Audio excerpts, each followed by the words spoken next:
Hi, I'm James Dunn. Welcome to the Inside Network.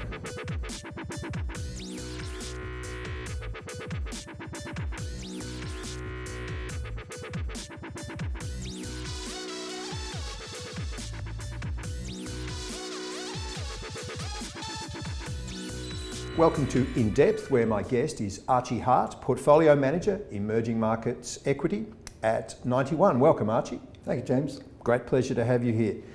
Archie, has the strategic rationale for investing in emerging markets changed at all amid the tumultuous times of the 2020s? I'm asking that because many people would probably think that with heightened geopolitical uncertainty, the asset class would show elevated levels of risk. I've been looking at emerging markets for 30 years, and it's true, there's an amount of revulsion around the asset class given what's happened in Russia, given aggression from China, so it seems. But really that revulsion is often the sign of the bottom of a bear market. And I think what people misunderstand about the asset class is it's a highly cyclical asset class. In 35 years, it's had 4 large cycles, strong growth in the 80s and into the 90s. Then secondly, the collapse around the Asian financial crisis, a very strong recovery through 2011, it sailed through the GFC, and then 10 years of underperformance. And at the end of a long bear market, you tend to get these sort of catalytic events that fuel that sort of bottom of the market. And what I'd say is some of that underperformance over the last 10 years has clearly been disappointment in emerging markets. Some of that has been the bubble that's developed in developed markets with 0 interest rates for the last 10 years. There's a bubble in many developed market assets. So you get emerging markets look anemic next to the bubble in developed markets. And I think as that bubble deflates, that looks likely to have better relative performance for emerging markets. Some of the emerging markets have underperformed the developed world markets. Do you see that as turning around in 2023 and what might be the major catalysts that spark that? I think the interesting thing about my world is it's incredibly diverse. So parts of my world, the Middle East, are booming. Unsurprisingly, $80 to $100 oil is very, very good news for those economies, and they're having almost a sort of bonanza type feel. Other economies like Thailand have had a terrible 2 or 3 years because it's reliant on tourism. The tourists haven't been coming, and that's going to be recovering very strongly. Parts of my universe like Mexico and Vietnam are benefiting very strongly from manufacturing moving out of China. Much of South America is struggling with a new political cycle. So left-wing presidents have been elected. They've made a lot of promises they can't keep, and there's a lot of volatility around that. So as ever, a whole range of countries moving in different cycles, which I think gives you that sense that there's always a new idea, there's a positive change at some point to take advantage of. Emerging markets have been characterised, Archie, by the growing dominance of China to the point now where it's more than 30% of the MSCI Emerging Markets Index. That continues to grow. So what's been some of the issues emerging from that concentration, and how do you handle those issues? I'm very conscious that China is a very emotive issue in Australia. You feel like you have that vicinity, that bad neighbour problem, and that becomes, I think, difficult to sort of rationalise for Australia. It's very much, China is something we won't see in the media in Europe from month to month. Here, every day, there's a new headline about China. But what I would say is that the story of China in 2022 has been very, very poor government policy. So clearly aligning with Russia is a disaster, a very threatening, aggressive foreign policy behaviour, the COVID lockdown, the internet regulation, the property crash. Many, many things have gone wrong, and that's made investors very nervous about China. The positive thing as we exit 2022 into 23, a lot of that policy's changed. So we have the exit of the COVID policy at long last. We have signs of the regulation maybe mitigating, coming to a close. We have Xi Jinping sitting down with Joe Biden for 3.5 hours to try and lower the geopolitical temperature. I think longer term, the real issue with China is this a country that wants a few more apples from the apple cart? If that's the case, then I think we can, over time, compromise around those few apples. Or is this a country that wants to kick over the apple cart and remake the world? We think at this point that as we look at China, it's acting in a sort of rational, cautious, conservative way. So we think it's about a few apples rather than the apple cart. But clearly this is something we have to look at and watch intensely carefully. They've just had a reshuffle and a new number 2 in Beijing, an acolyte of Xi Jinping, and Li Keqiang sidelined. What do you make of how much time and effort do you have to put into watching what the leadership in Beijing is doing and how it's changing?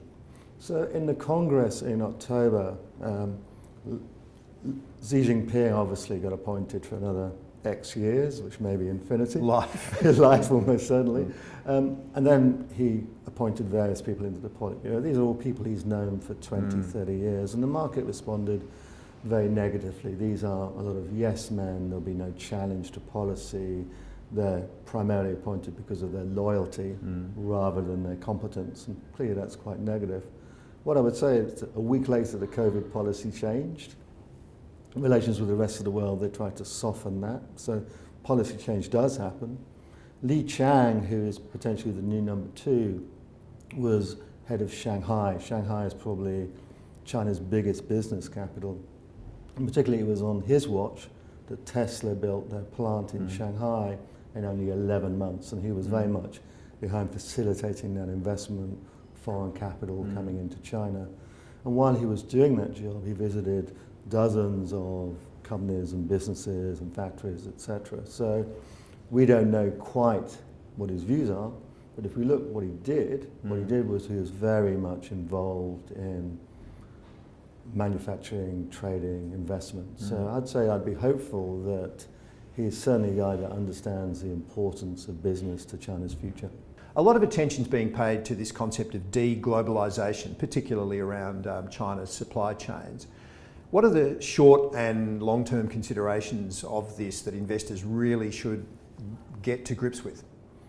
I think one of the issues we have globally is deglobalization, decarbonisation, demography with populations aging, growth slowing in terms of people. Those are all inflationary impacts. So I think you might, as a core assumption, assume inflation's higher going forward rather than lower, and markets and people have to adjust to that, and that's painful. On deglobalization, I think COVID was a wake-up call for the world. Having all your production eggs in China when China's locked down and when you can't visit China is clearly extremely risky. So I think most global corporations have woken up to the idea they need to invest to have more diverse supply chains, more suppliers, and differentiated geographies. And I think there's concern that China will become a more difficult place to do business because of US tariffs, because of what's happening in terms of the geopolitical temperature rising. This is quite difficult though. So if you look at Apple, they make 95% of their iPhones in China. Their plan, it appears, is to produce 75% of their iPhones in China in 2025. So yes, there's a move out of Apple production, but it takes a long time. You have to build factories, train workers, move component suppliers. So what I do see is a gradual shift of manufacturing from China, but I think this might be a 5 or 10 year theme rather than a 1 or 2 year theme. Away from China, what other regions of the emerging markets universe have you really excited? Well, I think there's real beneficiaries from those changes. So firstly, there are a lot of sourcing regulations coming in. So the US is essentially banning imports from Xinjiang. Xinjiang is the major producer of cotton, so that's going to make it difficult for Chinese clothing producers to export. Other clothing producers, say in Turkey or Asia, should benefit from that. The EU is putting a law in to ensure responsible sourcing. So basically, if you buy timber or palm oil or agricultural products, you have to audit that and say this is bought from responsible sources who haven't been, for example, clearing the Amazon rainforest. Clearly very positive. For those higher quality sources, they're going to gain a lot of market share and get pricing power. The lower quality guys are going to get squeezed out of the market, which is clearly very positive for the world. But there will be geographical beneficiaries of that. So Vietnam, most of Samsung's mobile phones are made in Vietnam now. Apple is increasingly moving production there. India sees a great opportunity to pick up production from China. Vast labour force, vast amount of land. They can really replace some of that Chinese manufacturing. Mexico, on the border with America, within the tariff network, I think they have a great opportunity and they're monetizing now.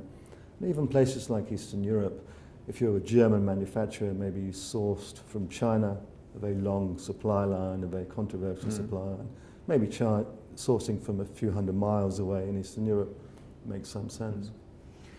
Is it as simple with India as just seeing it as another mega market like China that's coming along a bit behind China? And because theoretically it ought to be more accessible given English language accounting and legal frameworks and the English language, but it just doesn't seem to, as an emerging market, have been as easy as those factors might imply.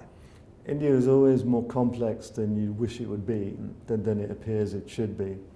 I think we all want India to succeed because we like the idea of the world's biggest democracy, 1.4 billion people, a free society, a generally benign government, people that speak our language and are just very easy to mix with.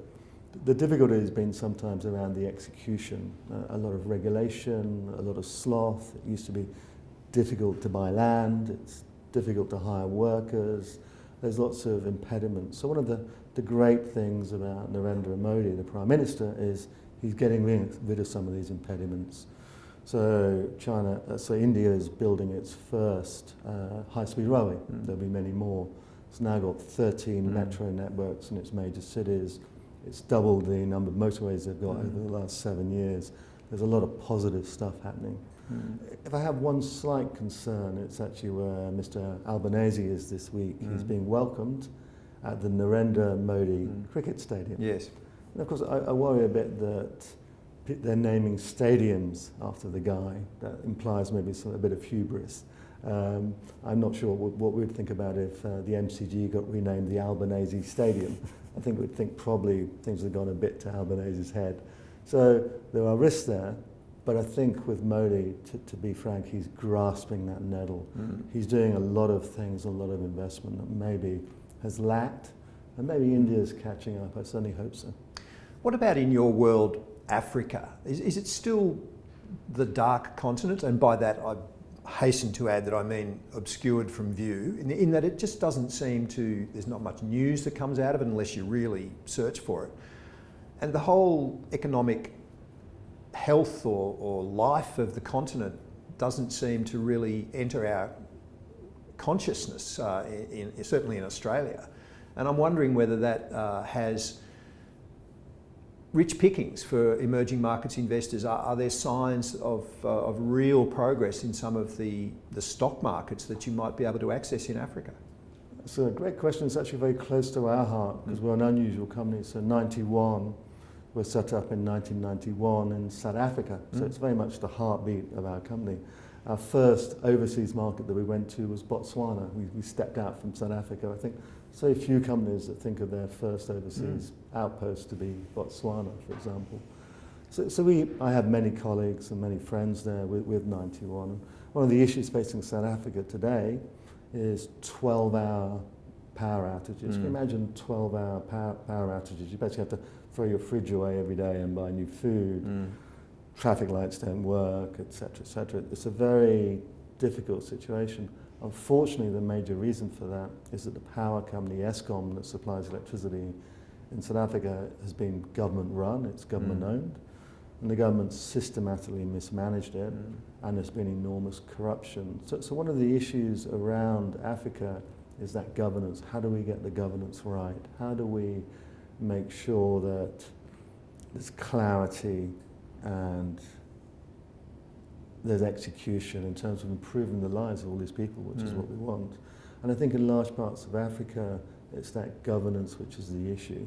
I think with South Africa, it's a democracy, and it's a functioning democracy. So I think really it's in the hands of the South African people. And they need to push their politicians to execute better, to execute in their interests, and hopefully they'll do that. The broader public would probably see investing in emerging markets as just intrinsically difficult for a lot of the reasons you've been speaking about. So take us through the really honed due diligence process that you have to do, but accepting that you have to do it, you do, and you find some real gems of companies. So we have a very wide and deep team. So not just, I'm English obviously, but we have South Africans, Indians, Chinese based in China. So people who are comfortable with the local cultures, people who are experienced investors, often they've been with us for 10 or 15 years. We have a broad net, but more than half the money we manage in our firm is managed in or from emerging markets. So we're very much an emerging market company with that repository of expertise, which is very helpful. We will, as a beginning, look at the quality of a company. And quality, we mean clearly companies with strong profitability and strong growth, but we also mean companies with management we trust, strong governance, independent boards, who don't just look after the shareholders, but look after their various other stakeholders and the environment as well. And for us, we cannot invest without seeing that structure of that strong governance and ESG. Then beyond that, we're looking for companies at the right price, as you'd expect, but companies where there's something positively changing. So we're looking for companies where the business is surprising, because we think that surprise drives new investors into the asset, and particularly is very positive for share prices. So we are looking to buy the better companies in emerging markets and the improving companies. If we can find the improving companies, we think that's quite exciting, because the improving companies are not only good investments, they're doing good things for the countries and communities they operate in. Without any implications of condescension, but are you often really surprised at the quality of companies you can find in emerging and even frontier markets, if you look at those? So if we look at, I mean, it's one example, Taiwan Semiconductor. So the meme in markets, as we know, is ChatGPT at the moment, and there's huge excitement about that. That runs on 2 GPUs or microchips, which are designed by NVIDIA and AMD. They don't manufacture themselves, they outsource all their manufacturing to Taiwan Semiconductor. So without Taiwan Semiconductor, there is no AI, there is no ChatGPT. It's probably the world's most important company in many ways. One of these companies created from nothing in Taiwan in 30 years. And I'm constantly surprised when I meet emerging market companies. There's a guy who went to university 20 years ago, worked hard, invested all his business, at points of time was very leveraged, but has built actually very significant businesses from that. So the great thing about my world is it's 6 billion people, dynamic, motivated, driving. And if we can invest behind some of those entrepreneurs, that's very exciting. Archie Hart from 91, it's been a pleasure. Thank you.